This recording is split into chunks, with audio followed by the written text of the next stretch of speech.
Eka Maulida. Saya dari kelas 11-2 dari sekolah SMA Negeri 1 Perbongan. Saya di sini akan mewawancarai Pak Topik atau dikenal Pak Jali selaku pemilik Mendai. Oke, izin Pak, saya ingin bertanya, menurut Bapak apa tugas utama seorang teknisi komputer?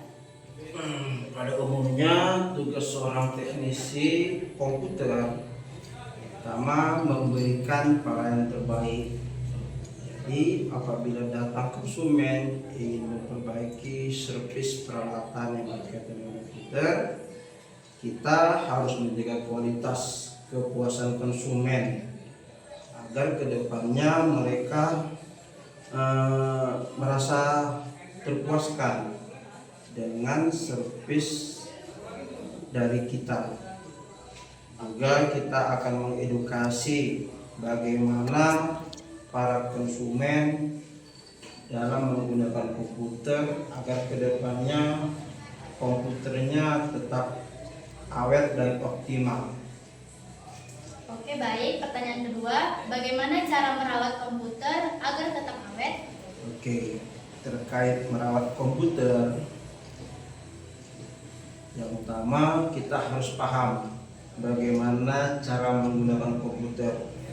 Banyak orang menggunakan komputer tidak mengerti baik nanti cara membuka, mematikan dan menjalankan.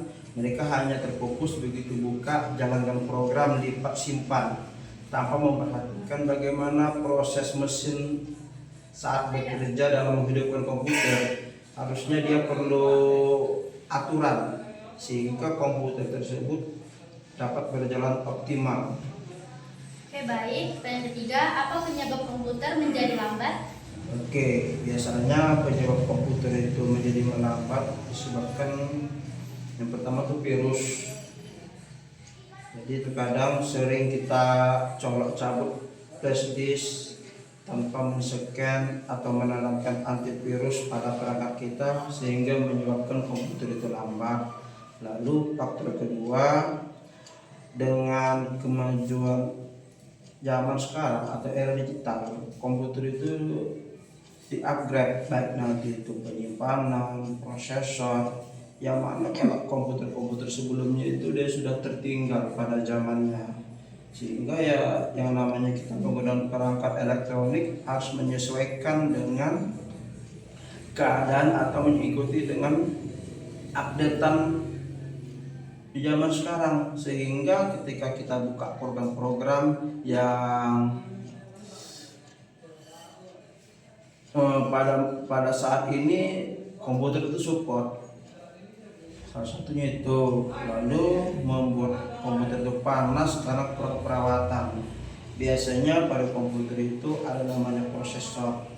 Di situ kalau kita pakai terus-menerus tanpa ada perbaikan atau mengganti pasta, sehingga prosesor itu panas dan menyebabkan kinerja komputer itu menjadi lambat. Oke, baik. Yang keempat, apa fungsi RAM dalam komputer?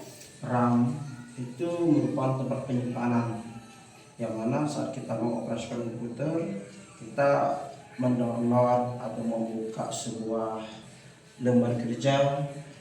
Jadi RAM itu sebagai tempat penyimpanan pada data-data yang kita kerjakan. Oke, Mbak, ini pertanyaan yang terakhir. Menurut Bapak, kerusakan apa saja yang sering terjadi di dalam komputer? Kerusakan biasanya itu yang pertama kelalaian dalam penggunaan. Apa itu? Sering air tumpah, udah itu terjepit. Kalau bisa biasanya anak sekolah bawa laptop dalam tas terjepit sehingga sering menyebabkan kerusakan layar atau kurangnya perawatan. Jadi pada umumnya komputer itu sangat sensitif terhadap hal-hal yang seperti air, debu. Nah, udah itu perlunya komputer itu melakukan pembersihan screening pada biasa namanya itu kita duplikat, apa itu namanya, change, data change itu. Nah, jadi kalau tak sering kita bersihkan, kita update programnya, kita bersihkan aplikasi yang tidak berguna, itulah yang menyebabkan komputer baik. sosial. Oke, baik. Itu saja yang saya tanyakan. Terima kasih atas ilmunya, Mbah Jali. Iya. Halo semuanya, saya di sini akan mewawancarai Bapak yang bernama. Nama saya Imam Tisonto Gotorop, saya di sini guru PJOK Perhubungan. Nah Pak, saya ingin bertanya, Bagaimana pendapat Bapak tentang penggunaan AI seperti ChatGPT dan lain-lain dalam pembelajaran? Dapat saya dalam penggunaan AI dan ChatGPT terhadap pembelajaran itu sangat penting, karena di mana siswa dapat mencari informasi-informasi yang aktual di ChatGPT dan dapat menemukan kreativitas mereka di bidang AI. Nah, pertanyaan kedua, menurut Bapak, apa dampak positif dan negatif media sosial bagi pelajar? Dampak positif dan negatif media sosial pada pelajar yaitu pertama yaitu negatif yaitu apabila salah digunakan media sosial maka seorang pelajar itu dapat terjerumus dalam hal negatif seperti judi online, pornografi, dan penyebaran hoaks. Dampak positifnya yaitu di mana seorang siswa dapat menemukan informasi-informasi terbaru terhadap pembelajaran dan dapat menemukan kreativitas seperti AI dalam mengubah video atau mengedit gambar.